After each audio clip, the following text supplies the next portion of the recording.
Մեծարգո փոխոստակներ, հարգելի գործընկերներ, այսօր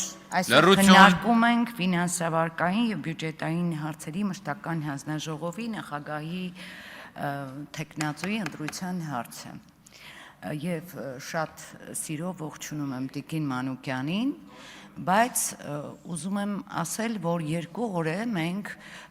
այսպես անընդհատ խոսում ենք Հայաստանի սպառնացող դեֆոլտների, տնտեսական ճգնաժամերի, ողբերգությունների մասին և այսօր դրան էլ գումարվեց մի շատ հետաքրքիր թեզ, որ ազգային ժողովում քաղաքացիական պայմանագիր կուսակցության շարքերում կան սոցիալապես անապահով խավի ներկայացուցիչներ, այո, Տիկին Գասպարյան, ես ուսուցիչ եմ եղել և եղել եմ սոցիալապես անապահով խավի ներկայացուցիչ, դուք թիրախավորում էիք մի ամբողջ համայնքի, դուք թիրախավորում էիք մեր բժիշկներին, մեր ուսուցիչներին,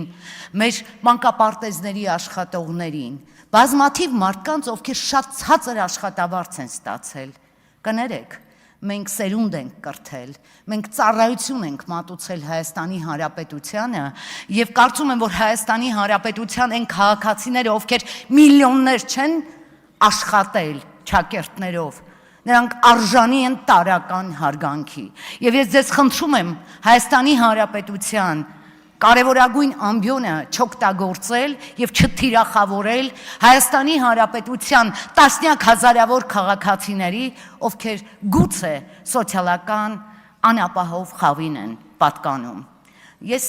հույս ունեմ, որ դուք այլևս չեք թիրախավորի բոլոր այն մարդկանց, ովքեր խնդիր ունեն, և եթե քաղաքացիական պայմանագիր կուսակցության շարքերում կան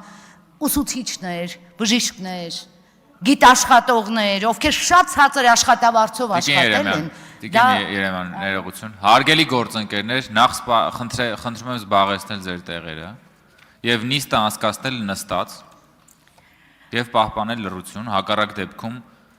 նորից անուն ազգանուններով զգուշացում եք ստանալու։ Չվերադառնալով այս խոսույթին, ուզում եմ խոսքս ձեզ ուղղել պարոն Մխիթարյան, քիչ առաջ ասացիք, մեզ համար դպրոց կառուցելը կարևոր չէ, ուսումն ավելի կարևոր է, ներողություն եմ խնդրում, դուք տեսել եք այն դպրոցները, որ վերակառուցել է Հայաստանի Հանրապետության կառավարությունը, դուք մտել եք այդ դպրոցների պետքարանները, լվացարանները տեսել եք, դուք տեսել եք այն լաբորատորիաները, որտեղ երեխաները պիտի կրթություն ստանային, ինչպես դպրոցը կարևոր չէ, եթե կարևոր չլիներ, դրանք չէին կառուցվի, եթե կարևոր չլիներ, պետությունը դպրոց չէր պահի, դպրոցի շենք չէր պահի, ծխական դպրոցների նման կնստեինք ծառերի տակ և դաս կվարեինք, ես խնդրում եմ եկեք մի ասեք բաներ, որոնք իսկապես կարևոր են, և այն տասնյակ հազարավոր փոքրիկները, որ այդ լուսավոր շենքերում դաս պիտի սովորեն, նրանք արժանի են դրան, իսկ այն չկառուցված դպրոցների երեխաները սիրով սպասում են դրան, լավ է, որ դուք կրթության ոլորտից չեք, պարոն Ֆարմանյան, դուք անընդհատ ասում եք, դուք ուրիշ հերոսի անուն չգիտեք, հիմա նույն հարցը ձեր ուժին եմ տալիս,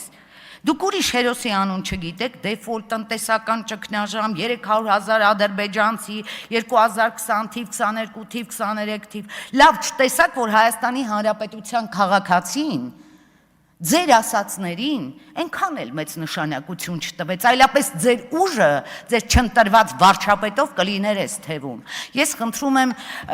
երբ որ մեզ ինչ-որ բան ասում եք, հիշեք, որ մենք էլ կարող ենք հակադարձել